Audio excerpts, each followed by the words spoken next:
This Sunday, we're covering the breaking news this morning. NSA leaker Edward Snowden on the run now as the government files formal charges against him. Plus, our own congressional summit on the hottest issues of the president's second term. The immigration fight is coming to a head with high stakes and big leadership tests for both the president and the GOP. The stock market stumbles. How much volatility is ahead on the economy? And what should Washington do? And the debate over spying. Is the country still behind the NSA surveillance programs? Or does the president need to make a public case to keep them going? With us, 4 key Capitol Hill voices. Assistant Democratic leader in the Senate, Dick Durbin of Illinois. The top Republican on the Senate Homeland Security and Governmental Affairs Committee. Key conservative voice on immigration, Tom Coburn of Oklahoma. Democratic Congresswoman from California, Loretta Sanchez, and the chairman of the House Intelligence Committee, Republican Congressman Mike Rogers of Michigan. Then our political roundtable on Obama's rough patch, critical reviews of his trip to the G8 and his efforts on Syria, falling approval ratings. Is his second term slipping away? From NBC News in Washington, the world's longest-running television program, this is Meet the Press with David Gregory. Good Sunday morning, a busy one. We've got breaking news here that we are following this morning. NSA leaker Edward Snowden is on the move. He has left Hong Kong.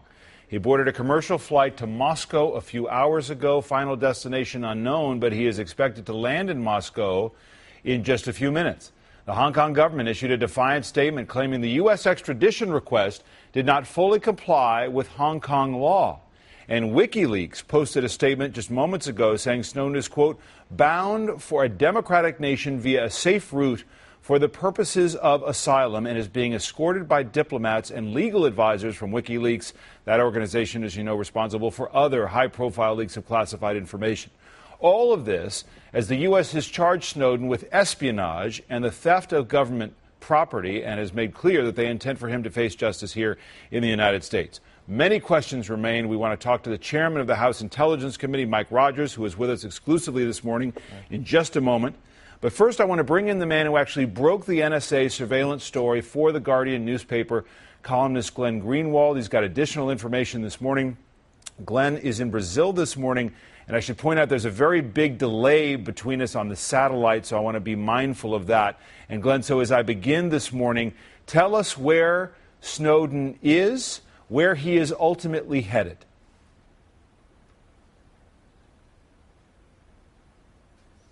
Well, I think the where he is question is one that you just answered, which is he's on a commercial flight to Moscow. Where he's ultimately headed is unknown. In every conversation that I've had with him over the last 3 weeks, he has stressed that the key context for every decision that he's making is, as McClatchy reported this morning, the Obama administration has been engaged in an unprecedented war against whistleblowers, people who bring transparency to what they're doing. And he believes that it's vital that he stay out of the clutches of the U.S. government because of the record of the Obama administration on people who disclose wrongdoing that the political officials are doing in the dark. And he apparently is headed to a democratic country that will grant him asylum from this persecution. So he does not intend to return to the United States. He intends to fight extradition. What else does he intend to do? You have been in contact with him. Is there additional information he is prepared to leak to bolster his and your claim that he is actually a whistleblower and not a criminal responsible for espionage? Sure. I think the key definition of whistleblower is somebody who brings to light what political officials do in the dark that is either deceitful or illegal. And in this case, there's a New York Times article just this morning that describes that one of the revelations that he enabled, that we reported, is that the Director of National Intelligence, James Clapper, went before the U.S. Congress and lied outright when asked whether or not the NSA is collecting any form of data on millions of Americans. His response, Director Clapper's response, was, "No, sir." As the New York Times said today, even Clapper has had to say that that statement was absolutely false. And the very first conversation I ever had with Mr. Snowden, he showed me the folder in which he had placed the documents and labeled it NSA lying to Congress that proved, as we reported, that the NSA is bulk collecting the phone records of millions of Americans indiscriminately. Exactly what Clapper denied to the Congress was being done. As for illegality, the New York Times also said today that the bulk spying program exceeds the Patriot Act, and there's a FISA court opinion that says that the U.S. government, that the NSA, engaged in unconstitutional and illegal spying on American citizens. That court opinion is secret, but he showed me documents discussing internally in the NSA what that court ruling is, and that should absolutely be public. With regard to that specific FISA opinion, isn't the case, based on people that I've talked to, that the FISA opinion, based on the government's request, is that they said, well, you can get this, but you can't get that. That would actually go beyond the scope of what you're allowed to do, which means that the request was changed or denied, which is the whole point the government makes, which is that there is actual judicial review here and not abuse. Isn't this the kind of review and opinion that you would want to keep these programs in line? I don't know what government officials are whispering to you, David, but I know that the documents that I have in my possession and that I have read from the NSA tell a much different story, which is that there was an 80-page opinion from the FISA court that said that what the NSA is doing in spying on American citizens is a violation of both the Fourth Amendment and the bounds of the statute. And it specifically said that they are collecting bulk transmissions, multiple conversations from millions of Americans, not just people that are believed to be involved in terrorist organizations or working for a foreign agent, and that this is illegal. And the NSA then planned to try and accommodate that ruling. But I think the real issue as journalists and as citizens is, why should we have to guess? How can we have a democracy in which a secret court rules that what the government is doing in spying on us is a violation of the Constitution and the law, and yet we sit here and don't know what that ruling is because it's all been concealed and all been secret? I think we need to have transparency and disclosure, and that's why Mr. Snowden stepped forward so that we could have that. There are reports that he's ultimately headed to Venezuela. Is that your understanding?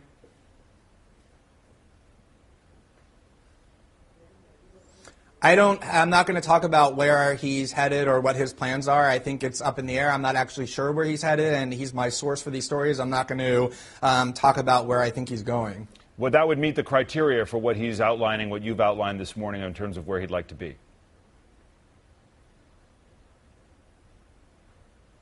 Right. Well, Venezuela has a democratically elected government, though it has lots of problems in its political system. And I think the real question is, why should an American citizen who joined the U.S. military, worked for the CIA, worked for the NSA, why does he feel that he has to flee the United States simply because he steps forward in a very careful way, goes to newspapers, reveals wrongdoing and lying on the part of U.S. government officials?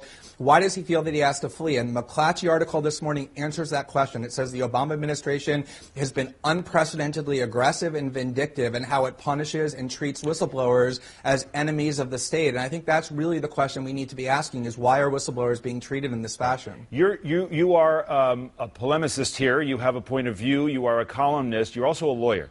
You do not dispute that Edward Snowden has broken the law, do you?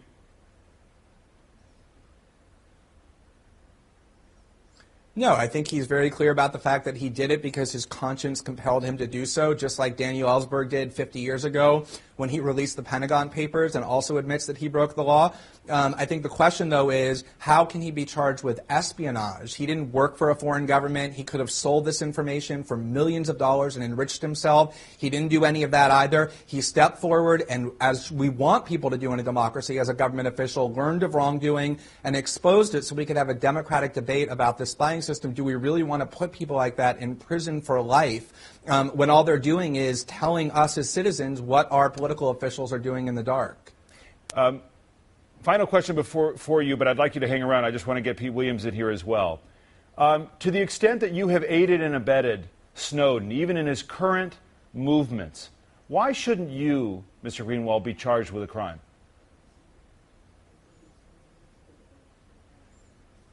I think it's pretty extraordinary that anybody who would call themselves a journalist would publicly muse about whether or not other journalists should be charged with felonies. The assumption in your question, David, is completely without evidence, the idea that I've aided and abetted him in any way. The scandal that arose in Washington before our stories began was about the fact that the Obama administration is trying to criminalize investigative journalism by going through the emails and phone records of AP reporters, accusing a Fox News journalist of the theory that you just embraced, being a co-conspirator with felonies for working with sources. If you want to embrace that theory, it means that every investigative journalist in the United States who works with their sources, who receives classified information, is a criminal. And it's precisely those theories and precisely that climate that has become so menacing in the United States. It's why the New Yorker's Jane Mayer said investigative reporting has come to a standstill, her word, as a result of the theories that you just referenced. Well, the question of who's a journalist may be up to a debate with regard to what you're doing. And, of course, anybody who's watching this understands I was asking a question. That question has been raised by lawmakers as well. I'm not embracing anything, but obviously, I take your point. Mr. Greenwald, just stay put, if you would, for just a moment. I want to bring in Pete Williams. I appreciate you dealing with the delay as well. Pete, can you just bring me up to speed on where the Justice Department is on this? What is it they're prepared to do now that Snowden has done what he's done? Well, the request for extradition will follow wherever he ends up. What I'm told is, first of all, we know that the charges were filed actually under seal a week ago in the Eastern District of Virginia, right across the river from Washington. And the Hong Kong government was informed of that, and the U.S. sought the next step, which is an arrest warrant. And then after he was arrested, the extradition process would start. Administration officials say that the Hong Kong officials came back to the U.S. just this past Friday night with additional questions that the U.S. was in the process of responding when the Hong Kong authorities notified the U.S. that they decided to let him go. Now, in their statement, the Hong Kong government says that the charges the U.S. filed, quote, did not fully comply with the legal requirements under Hong Kong law. I think it's fair to say that the U.S. is upset about this because it's the administration's claim that the filing of the charges was a back and forth with the Hong Kong authorities, that they wanted to make sure that they would conform to the treaty, the extradition treaty the U.S. has, and that they'd received assurances that it would. So this is quite a surprise, I think it's fair to say, the administration. But, David, I think from now on, this is a diplomatic issue, not a legal one, because it's quite obvious he intends to seek asylum, and that's where this process goes next. What are the lengths to which the administration may be prepared to go? I'm not asking you to speculate, but what are going to be some of the menu of choices that they're going to have to be discussing? Well, the only ones I know are the diplomatic and legal ones. Whether there are more exotic ones to sort of grab him and bring him back, I wouldn't know, and of course they wouldn't say. That would obviously be very controversial, although I'm sure there are many members of Congress who would agree and others who would think that it was the wrong thing to do. But as far as I know, this is strictly a legal and diplomatic one. Obviously, I mean, I suppose if that was going to be the course, the U.S. had the chance to do that when he was in Hong Kong and chose not to. All right, Pete, thank you so much. One last question for Glenn Greenwald. Glenn, I just would like you, if you would, to respond to your critics, who, as you know, have made a case against you, against Snowden, saying, look, this is not a case of a courageous whistleblower who worked through the system, even available to whistleblowers, to report if something that you may think is abuse. This is a partisan who is single-handedly deciding to expose programs that there is both support for, and in doing so illegally, that this is more of an agenda, and that there's frankly a lot of concern that one person would take it upon himself to undermine a program that a lot of people believe is actually helpful to national security.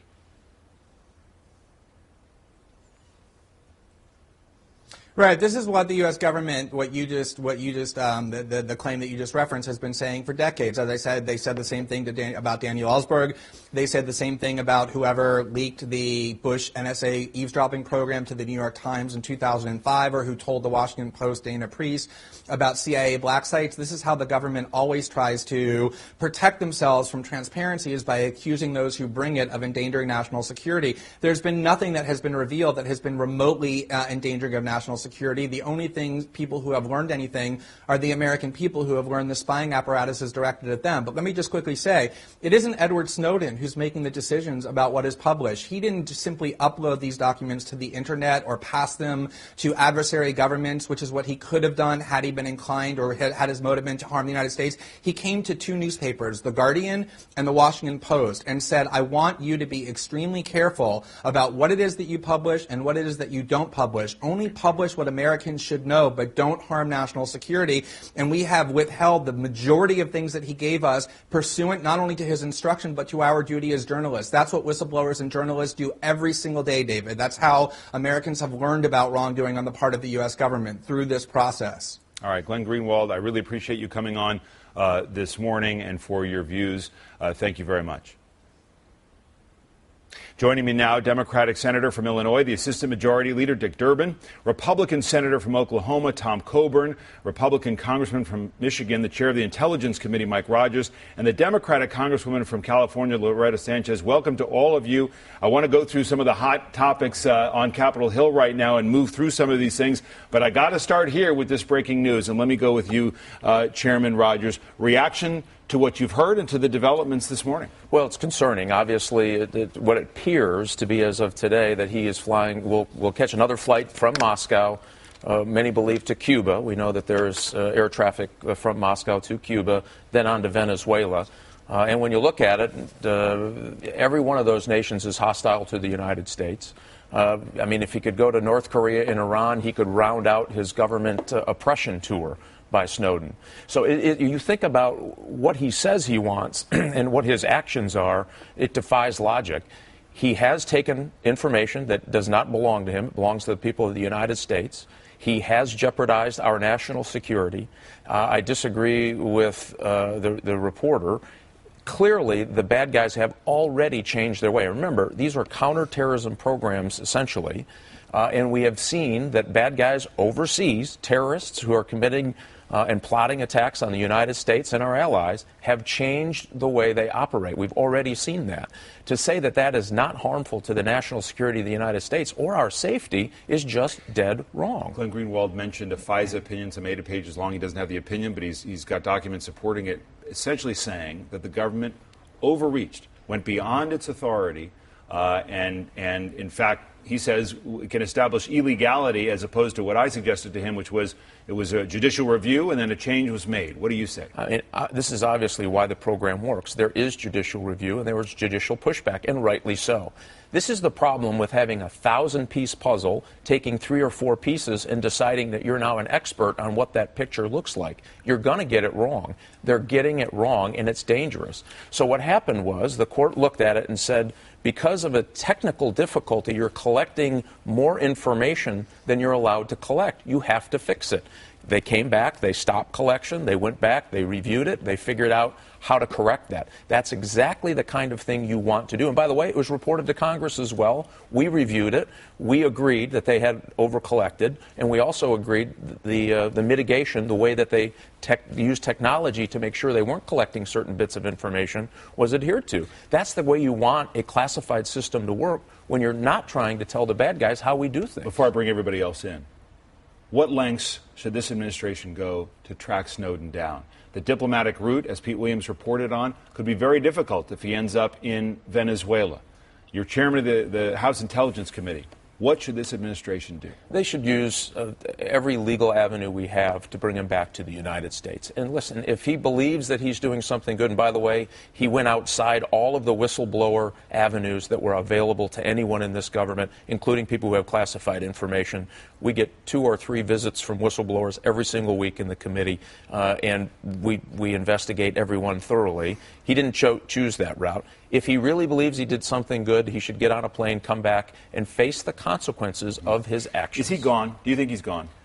Not to return? I'm not sure I would say gone forever. I do think that we'll continue with extradition activities wherever he ends up, and we should continue to find ways to return him to the United States and get the United States public's information back. Let me bring in Senator Durbin. This is obviously being reported widely on Twitter this morning, Senator, as you can understand. WikiLeaks tweeting that he has just landed in Moscow. Edward Snowden has just landed in Moscow, so he's gone from Hong Kong and on his way potentially to Venezuela, perhaps somewhere else. Specifically react to Glenn Greenwald, who says this administration is criminalizing investigative journalism, criminalizing the release of information that could really contribute to a healthy debate about this kind of surveillance, and that Snowden is not guilty of espionage. Well, listen, every president of both political parties' first responsibility is to keep America safe, period, but to do it within the confines of the Constitution. And that's exactly the debate we're engaged in now. I've been a critic of this bulk collection for years. I've offered amendments in the Judiciary Committee and on the floor. I believe that it should be restricted. I don't think it currently is serving our nation because it goes way too far. If there's a suspect in the city of Washington with some linkage to a terrorist, will we collect the phone records of everyone who makes a phone call in area code 202 for 5 years? If there's a reasonable and specific suspicion, we should go after those who are thought to be complicit in any act that could jeopardize America. Having said that, though, this administration has an awesome responsibility to keep us safe, and when it comes to classified information, has to take care that we don't jeopardize the lives of Americans, our troops, our allies and friends around the world by releasing these sorts of things in a public fashion. Senator Tom Coburn, you're following events this morning. How important is it at this juncture to get Edward Snowden back to the United States so that he can face justice? Because what's clear is that he is not only seeking to avoid that, but that he plans to stay in hiding and continue to leak information to bolster his own case for being a whistleblower and not a criminal, and to continue to try to press the debate here on this issue. Well, I don't know that we're going to have a lot to influence that, David. I think the more important thing is what is NSA? How well is it looked at? It's the most oversighted program in the federal government. I'm known as a pretty good critic of most of the programs of the federal government. I believe that this is a well-run within the constitutional framework of its guidelines, and that we, in fact, if we could talk about everything, which we can't, which is one of the problems with this, Americans would be pretty well satisfied. The other thing that I think is that if you look at the institutions that are trusted in this country, and we have a real waning of confidence in the institution of government, when you look at the scale, Congress is on the bottom and the U.S. Army is on the top. And our military has done a great job running this program within the confines of the program as it was set out in Congress. And I also, just to counter what Senator Durbin said, we don't listen to anybody's phone calls. That's right. We don't go and monitor the phone calls until we have a connection with a terrorist. And that's the key point with which you can even go to access this. So it's a whole different story than what has been blown out of proportion of what actually happens. Congresswoman Sanchez, you've been critical of these programs. You heard Glenn Greenwald this morning saying that that's not as targeted as you may think, that the government is in effect sucking up information from emails and from phone calls that goes way, way beyond the Patriot Act. There have been Republicans who have said this, James Sensenbrenner, that it goes beyond the Patriot Act. How concerned are you? Well, as you know, I have not voted in favor of any Patriot Act or any of the FISA amendments or anything else that goes with it, particularly because I have been concerned in this area. You know, I mean, the Supreme Court has been pretty straightforward about the Fourth Amendment. They've let it err on the sense of national security.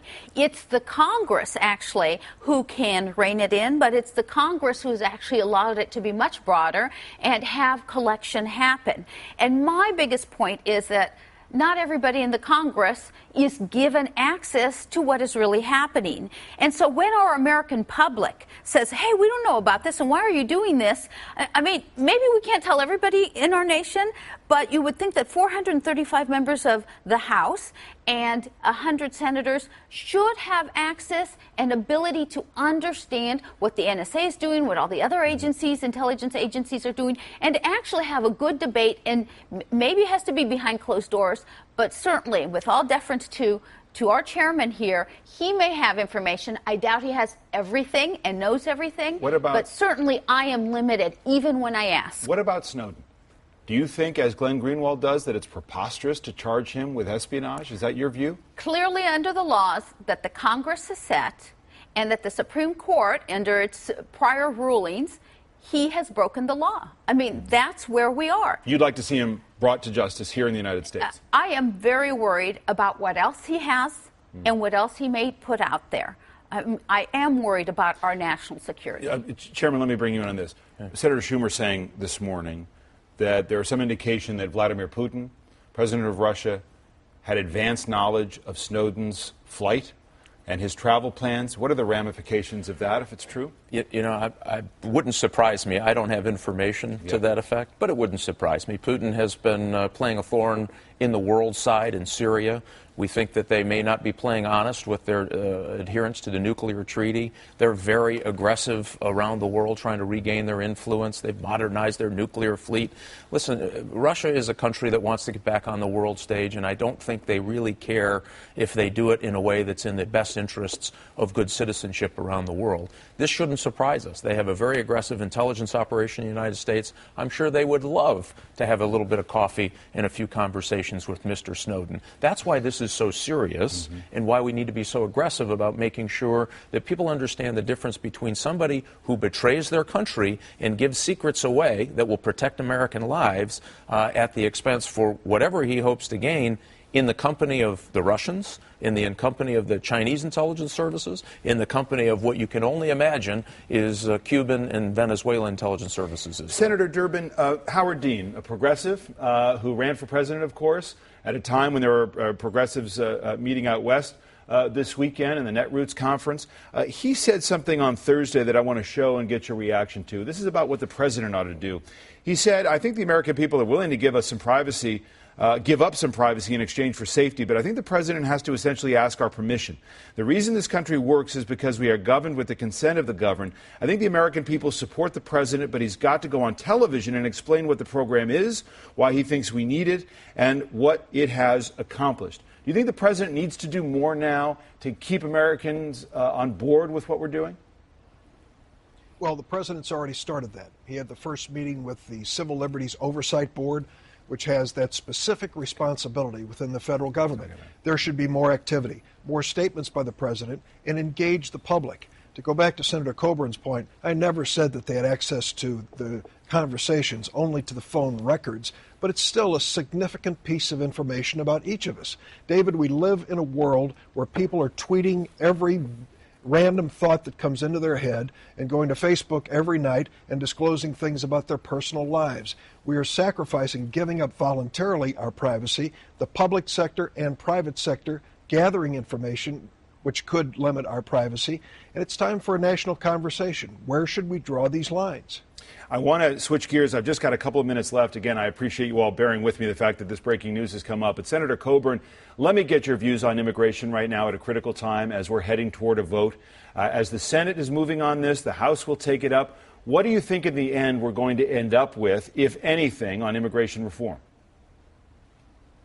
Well, my hope would be that we have a cogent border security plan, that we solve the difficulty of those living in the shadows, that they can come out, and that we don't ask the American people to trust us, but we actually put out a cogent plan that actually solves the problem. A border with walls, but also with doors, much like Reagan had espoused, and a way to where we continue this grand experiment where we have a mix of everybody coming here to better their families, better our country, and secure and enhance both their freedom and ours. Congresswoman, is whatever's being debated in terms of border security in the Senate, is it enough to affect what's going to happen in the House? If you look at the experience of the Farm Bill here, are you going to be able to overcome conservative opposition to the idea of reform and a pathway to citizenship to get meaningful reform? Well, that's really Speaker Boehner's job to get his votes out of his conference. But I believe if you're going to look at $30 billion more into border security, I mean, that's now been put aside, this whole issue of border security, because we'll have the money to do that. The whole issue that it's an economic drain, we just found out this week, hey, it's about $900 billion in the positive. So I believe from three standpoints, we need to get this done, and now is the time. We need to get it done from a homeland security perspective.